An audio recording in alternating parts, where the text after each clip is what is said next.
Dear friends, welcome to yet another installment of Strategic Power.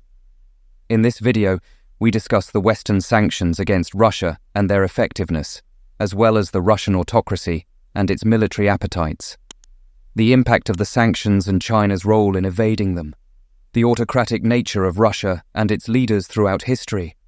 But the question remains, should the West take a tougher stance against Russia? Watch until the end to better understand this controversial issue. Before we continue, if you haven't already, consider subscribing and turning on notifications to be informed about our upcoming videos. Vladimir Putin has exercised power for a period of 24 years and is currently in his fifth term after making constitutional amendments that allow him to remain in office until 2036. In this scenario, the question arises of whether Russia will face more sanctions from other countries. It is worth highlighting the central point of the discussion. The effectiveness of the sanctions is being called into question. China emerges as a relevant actor, playing a significant role in countering the sanctions imposed by the West. Russia's dependence on oil exports to China is just one facet of this relationship. The opening of the Russian market for Chinese products is also a crucial aspect to consider. Russia's perspective as a promising market is often underestimated. The Western companies that withdrew from the country were quickly replaced by Indian companies, as highlighted in a Washington Post article that mentioned transactions made at considerably advantageous prices, or, as the newspaper put it, at banana prices. This phenomenon turns out to be a lucrative business for Indian investors. A recent example is Russia's significant purchase of Chinese vehicles, which totaled $14 billion last year. This demonstrates the impact of the prosperous Chinese automotive industry, which has not only conquered the Russian market, but has also expanded to other regions. Additionally, Western products, from well-known brands like Coca-Cola to electronic devices like those from Apple, find their way to Russia through intermediaries such as Georgia, Kazakhstan, and former Soviet republics, circumventing the sanctions. Considering these points, imposing more sanctions at this point, after such developments, may not be as effective as previously assumed, demonstrating a lesson that the West might have learned. The U.S. State Department described the recent elections in Russia as incredibly undemocratic. This statement raises the question of how this assessment will affect relations between the United States and Russia. Dmitry Peskov's response, the Kremlin's spokesman, was predictable and aligned with expectations. Interestingly, the situation in Ukraine has influenced certain diplomatic realities between the two countries. The need to find a solution to the conflict in Ukraine is evident.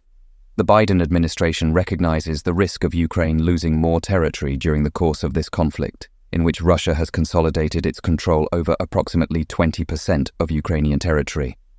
Therefore, it is crucial to address this issue with caution. When discussing the elections in Russia, it is important to adopt two distinct perspectives. The first is the Western perspective, which often perceives Russia as a violent autocracy. For example, the mere use of the term Ukraine war in a critical context could result in serious consequences in Russia, including imprisonment. Therefore, it is essential to recognize that Russia does not fit the mold of a classic Western democracy. On the other hand, it is necessary to understand Russia as it is, rather than idealizing it according to our own wishes and expectations. Russia is a nation that historically has not adopted democratic procedures like those we practice and discuss here. It is a country with a long autocratic tradition dating back centuries. All Russian Tsars acted similarly to Putin. There are no illusions about that. During the communist period, leaders like Leonid Brezhnev did not exhibit major differences in their behavior. Putin's leadership style reflects that Tsarist pattern. It can be argued that Russians are accustomed to this type of regime. A careful analysis of Russian literature clearly reveals this reality. This realization is not convenient for the West. In fact, it is a cause for concern. Why? Because Russia demonstrates expansionist aspirations. Although the realization of those aspirations is uncertain, it is undeniable that they exist.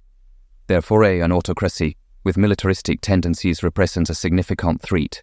This does not mean that we should expect the Russian autocracy to transform into a conventional democracy. The tragic situation of Alexei Navalny is not an isolated incident. Many opponents of Putin's government meet mysterious deaths, even in extreme cold conditions, like 30 degrees below zero. These cases are not rare.